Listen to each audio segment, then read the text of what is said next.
In the town where the first shots of the Revolutionary War were fired, there are signs of a modern-day battle. Instead of red coats, it involves red bricks that line both sides of Lexington Center. A plan to overhaul the road and improve safety included adding a strip of concrete to the sidewalk.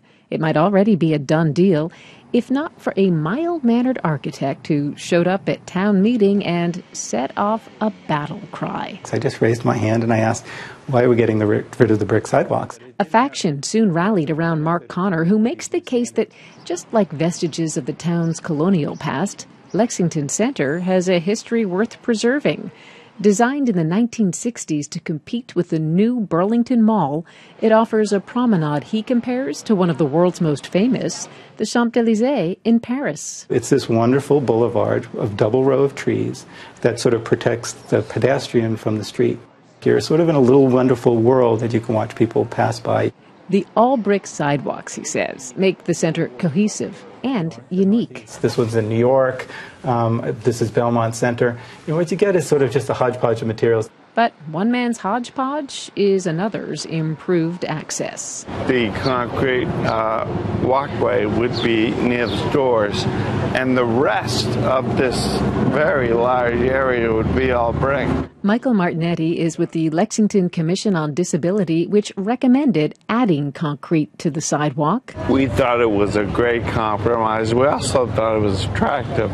He likes everything about the center, except the bricks. If you put your hand on my wheelchair, you'll feel the vibration. I do feel it. Oh, it's really vibrating. Yes. It's not really, I wouldn't see that with my eye, but I feel it. Yeah, and the problem is that day after day of this kind of jostling and vibration often causes nerve damage, chiropractic issues, medical problems. Mark Connor says there's a compromise, a new brick sidewalk that, like this test patch, is as smooth as concrete. Martinetti has heard the better brick promise before. We're hoping that, what they hope comes true, but we're skeptical. Stephanie joins me now. Hey there, Stephanie. Hi, Where does Jim. the Americans with Disability Act, ADA, factor into this? I mean, when the sidewalk was built, I think I have the dates right, there was no ADA. There obviously is now. So does it play a role? Well, I mean, back in the 1960s, malls were new. There was no Americans with Disabilities Act. But in recent times, like within the past 10 years, since the ADA has been implemented, they have replaced parts of the sidewalk in Lexington.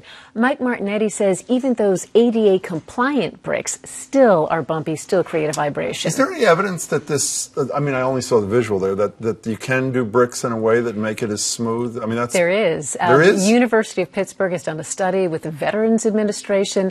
The lead researcher has studied vibration levels, has found that they do this, and has found if the bricks are laid properly, if they're maintained, they can be as smooth, even smoother than concrete. That researcher has actually been up in Lexington talking to an ad hoc committee on this very issue. You know, someone I know very well, that would be me, has partial bricks on my sidewalk, and I know firsthand they cost more. That's right. Would this not cost? It would absolutely cost a lot more.